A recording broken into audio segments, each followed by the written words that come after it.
Welcome back to the Home Depot Center for this Studio 90 news update.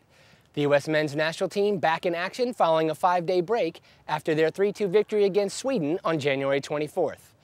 U.S. coach Bob Bradley has called in 20 players to begin preparations for February 11th, and one of the additions to the camp, two-time World Cup veteran Frankie Hejduk, a man who knows a thing or two about the USA-Mexico rivalry.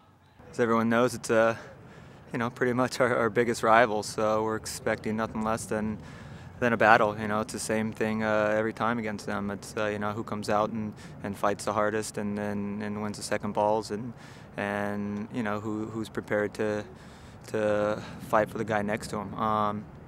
Saying that we know what they're all about, they know what we're all about, so it makes for a perfect game for the fans and for a player. As a player, these are the games that you want to be in, that you look forward to, and this is it's going to be an important start for us because it's the first game in the last round of qualifying, so we want to get off to a good start. It's at home, and we're expecting 3 points.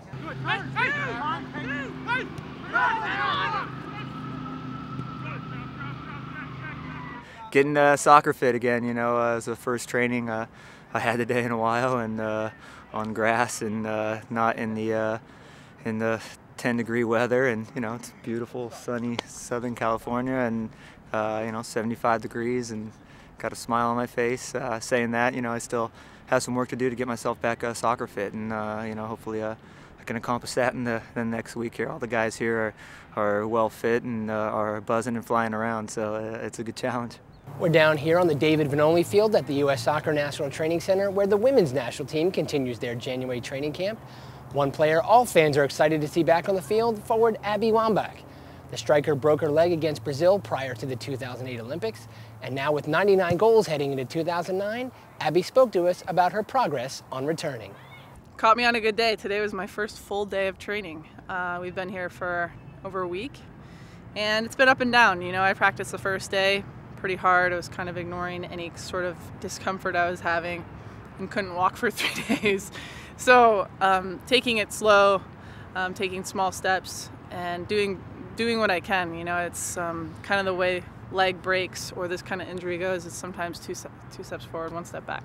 Hands down, this week has been really a lot more difficult. And they say, the closer you get to being healthy from having kind of a huge injury like this, the harder it gets.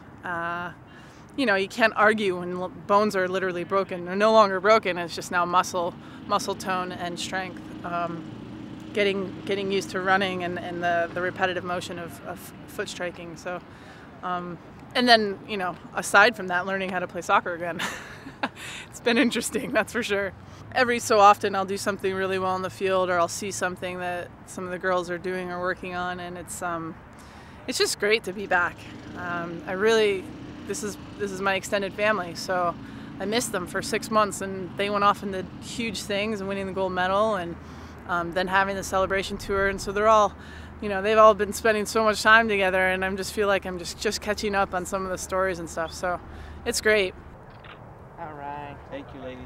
You guys are cool. Thanks for you hanging so out. much. Well, that's it for this edition of the Studio 90 News Update.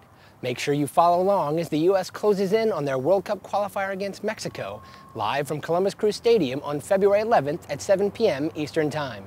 And for all of you fans lucky enough to get tickets that sold out in the first 90 minutes or joining us in official U.S. soccer bars around the country, make sure you're sporting your red in support of the U.S. team. For all the latest news, scores, and updates, as well as Nike U.S. Soccer gear, log on to ussoccer.com.